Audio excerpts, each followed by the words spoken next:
Pada zaman dahulu, hewan-hewan di peternakan dibiarkan tanpa makanan. Ayam merah kecil memutuskan untuk berkeliling ladang mencari makanan. Pertama-tama, dia mengunjungi sapi. Maukah kau ikut aku berkeliling ladang mencari makanan? Tidak, udaranya panas sekali. Aku malas berjalan. Ayam lalu mendatangi babi. Tok, tok, tok, tok, petok. Mau bantu aku cari makanan? Aku tak bisa. Udaranya panas sekali, aku malas bergerak. Ayam lalu mendatangi anjing. Tok, tok, tok, petok. Mau bantu aku cari makanan? Aku tak bisa. Aku tak bisa berjalan jika udaranya panas. Dan terakhir, dia mendatangi bebek. Tok, tok, tok, tok, petok. Mau ikut aku cari makanan? Udaranya panas sekali. Aku tak bisa keluar dari air. Saat tak seorang pun yang mau menemaninya, ayam memutuskan untuk meninggalkan pertanian sendirian. Saat berjalan, dia menemukan bulir gandum di tanah. Dia sangat senang dan kembali ke peternakan. Dia putuskan untuk menanam bulir gandum itu. Dia pikir teman-temannya akan membantu. Sapi, lihat. Aku menemukan bulir gandum. Mau menanamnya denganku? Tidak, udaranya panas sekali. Ayam lalu mendatangi babi. Babi, aku menemukan bulir gandum. Mau menanamnya denganku? Tidak bisa. Udaranya panas sekali untuk menanam gandum. Ayam lalu mendatangi anjing. Anjing, lihat aku menemukan bulir gandum. Mau menanamnya denganku? Tidak, udaranya panas sekali. Dan terakhir, ayam mendatangi bebek. Hei bebek, aku menemukan bulir gandum. Mau menanamnya denganku? Aku tak bisa meninggalkan air pada cuaca sepanas ini. Kalau begitu, aku tanam saja sendiri. Saat dilihatnya tak seorang pun yang mau membantu, ayam putuskan untuk menanamnya sendiri. Beberapa minggu berlalu. Musim hujan mulai tiba. Benih gandum mulai bertunas, tetapi semua rumput liar di kebun perlu dicabuti. Siapa yang mau membantuku mencabuti rumput? Hari ini terlalu berlumpur, aku tak bisa bantu. Aku juga tidak. Aku takkan pindah dari tempatku.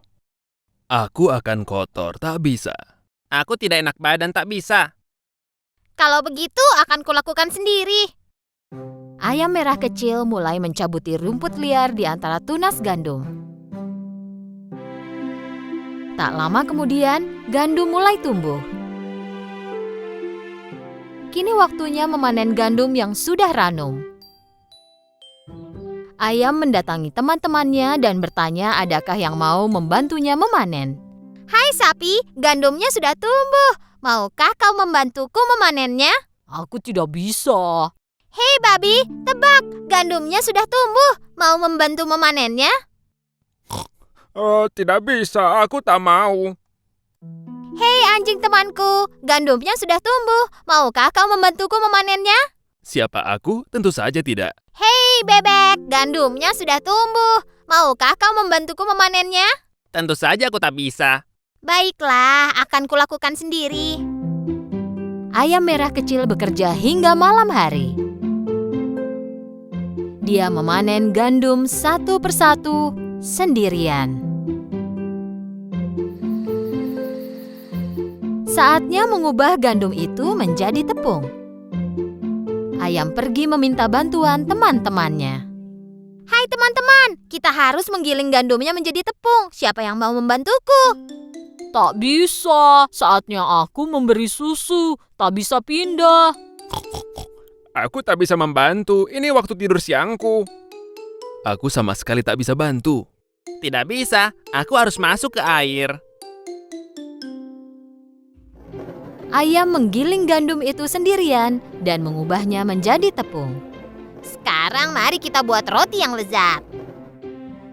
Ayam mendatangi teman-temannya dan ingin memberi satu kesempatan lagi. Sapi, aku akan membuat roti. Maukah kau membantuku? Tidak bisa, aku sedang tidak ingin bekerja. Bagaimana denganmu, babi? Tidak hari ini, aku terlalu capek. Tidak tak bisa. Aku tidak bisa. Selain itu aku tidak tahu caranya. Kali ini ayam sangat marah. Dia pergi ke dapur sendirian. Pertama-tama dia membuat roti dengan tepung yang dia giling. Lalu membentuknya.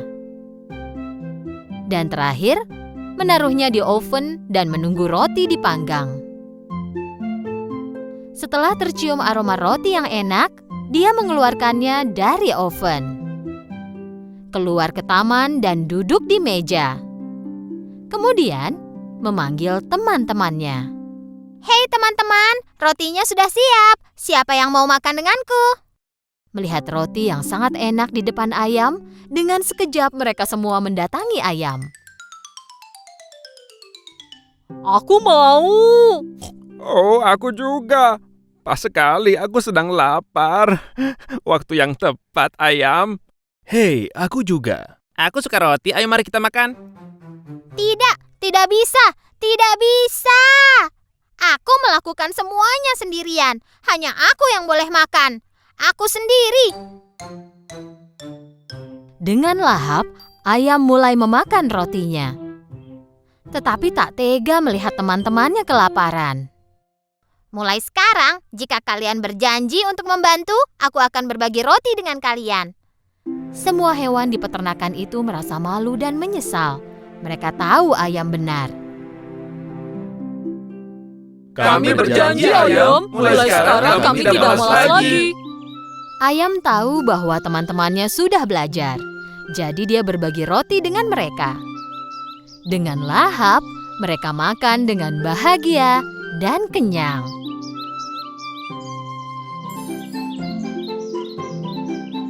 Pada zaman dahulu, di tepi sebuah hutan, hiduplah seorang gadis berambut keemasan. Gadis berambut warna keemasan ini bernama Goldilocks.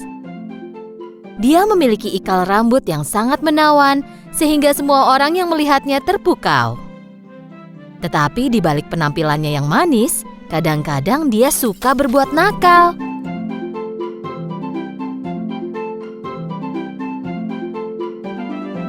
Setiap kali dia pergi bermain di luar, ibunya harus mengingatkan agar dia berlaku baik.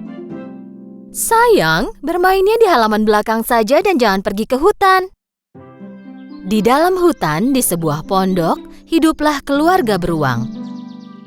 Papa beruang yang berbahu lebar, mama beruang yang berukuran sedang, dan bayi beruang. Mama beruang selalu bangun pagi untuk menyiapkan bubur oatmeal untuk sarapan. Satu pagi, bayi beruang bangun lebih pagi dari biasanya dan ingin memakan buburnya. Tetapi bubur itu terlalu panas. Mama, bisakah kita jalan-jalan di hutan sampai buburnya jadi dingin? Mama, papa, dan bayi beruang meninggalkan bubur mereka di meja dan pergi jalan-jalan. Pada pagi yang sama, Goldilocks bermain di halaman belakang sambil menunggu ibunya menyiapkan sarapan. Tetapi dia sangat bosan bermain di halaman yang sama setiap waktu. Dan dia sangat penasaran tentang bagian hutan terdalam. Memangnya akan ada apa kalau aku cuma jalan-jalan? Dia melihat sekeliling.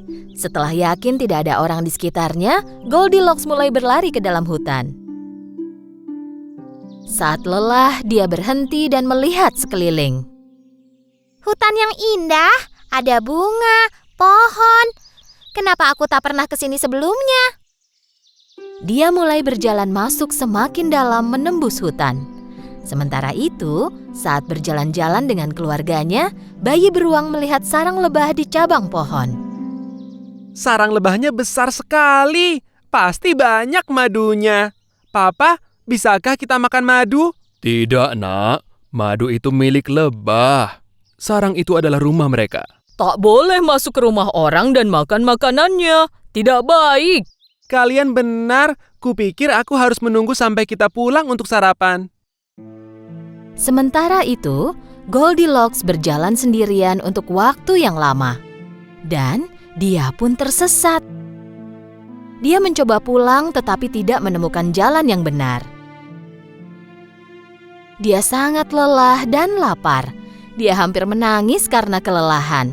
Lalu dia berjalan sedikit lagi. Akhirnya dia tiba di ujung jalan dan menemukan rumah keluarga beruang di antara pepohonan. Dia mendekati rumah itu dengan diam-diam. Berjalan mengelilinginya, tetapi dia tak melihat siapapun. Dia mengetuk pintu, tetapi tak ada jawaban. Lalu dia melihat dari jendela. Dia melihat 3 piring yang mengepulkan uap di meja. Dia pergi ke pintu lagi, dan kali ini mengetuk dengan keras. Pintu itu terbuka. Goldilocks girang. Dia melihat ke dalam dan berteriak. Apa ada orang di rumah? Karena tidak ada jawaban, dia pun masuk. Dia mendekati meja. Di atas meja ada 3 mangkuk bubur. 1 berukuran besar, 1 sedang, dan 1 lagi kecil. Karena dia sangat lapar, dia ingin memakan isi mangkuk yang besar dahulu. Tetapi saat dia memasukkan sendok ke mulutnya terbakar. Karena bubur itu masih terlalu panas. Dia segera mendekati mangkuk berukuran sedang, tetapi tidak ingin memakannya karena terlalu dingin. Ini terlalu dingin. Terakhir, dia mengambil bubur dari mangkuk terkecil. Bubur ini tidak dingin dan tidak panas. Ini persis seperti yang kuinginkan. Lalu dia memakan semua bubur yang ada di mangkuk terkecil. Ketika selesai sarapan dan kenyang, Goldilocks ingin duduk dan beristirahat di salah satu dari 3 kursi yang ada di depan perapian. Salah satu dari 3 kursi tersebut berukuran besar, 1 berukuran sedang, dan yang terakhir berukuran kecil.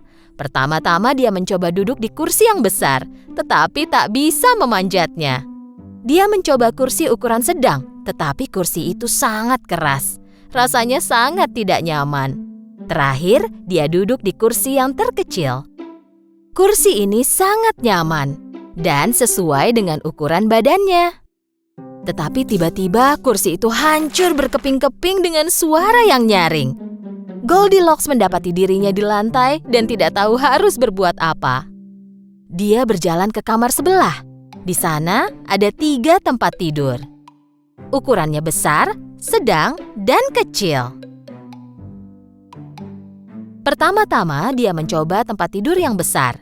Yang ini terlalu besar untuknya dan juga terlalu keras. Tempat tidur kedua sedikit lebih besar dari badannya, tetapi juga terlalu empuk. Jadi dia berbaring di tempat tidur ketiga dan terkecil. Tempat tidur ini pas dengan ukuran badannya dan sangat nyaman. Saking nyamannya, Goldilocks pun langsung tertidur. Sementara Goldilocks tidur, keluarga beruang kembali ke rumah. Papa beruang membawa kayu bakar yang dia kumpulkan untuk perapian. Mama beruang membawa buah beri segar, dan bayi beruang tak sabar untuk memakan buburnya. Ketika tiba di rumah, mereka langsung menuju meja makan. Papa beruang melihat mangkuknya dan sangat marah. Seseorang telah mencicipi buburku. Mama beruang juga melihat mangkuknya. Seseorang telah mencicipi buburku juga.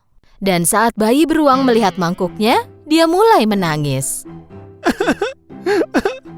Orang itu juga mencicipi bubur oatmealku dan bahkan memakan semuanya.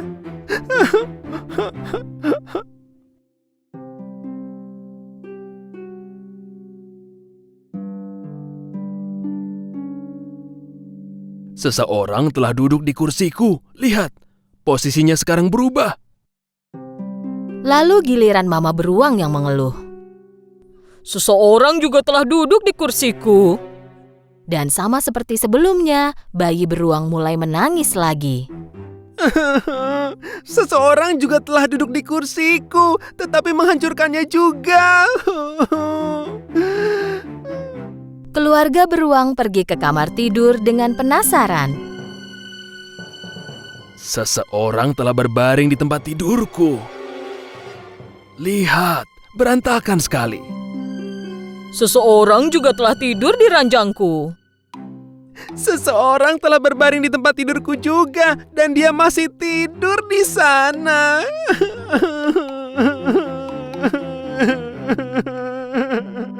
Papa beruang berjalan ke samping tempat tidur bayi beruang dan melihat bahwa seseorang benar-benar tidur di sana. Pelan-pelan dia mengangkat selimutnya. Dan mereka sangat terkejut melihat seorang gadis kecil tidur di situ. Apa yang dilakukan gadis kecil ini di rumah kita? Suruh gadis kecil ini turun dari tempat tidurku sekarang. Terbangun karena tangisan bayi beruang, Goldilocks melihat 3 beruang di hadapannya, dan dia lari keluar dari kamar itu dengan sangat ketakutan. Dia pergi keluar rumah dan mulai berlari tanpa melihat ke belakang. Dia kehabisan napas karena berlari, tetapi dia tidak berhenti. Dia bahkan tidak tahu ke arah mana harus pergi. Tepat pada saat itu dia melihat orang tuanya datang dari hutan. Saat Goldilocks tidak pulang, mereka pergi mencarinya. Goldilocks sangat senang melihat orang tuanya. Dia berlari dan memeluk ibunya. Oh, Ibu. Kami khawatir, kau baik-baik saja? Mulai sekarang aku akan selalu mendengarkan nasihat Ibu. Aku takkan pernah pergi tanpa memberitahumu. Goldilocks memeluk orang tuanya dengan erat. Sejak hari itu, sesuai janjinya, Goldilocks selalu mendengarkan orang tuanya dan selalu meminta izin dahulu sebelum melakukan sesuatu. Dia selalu bersikap sopan dan baik.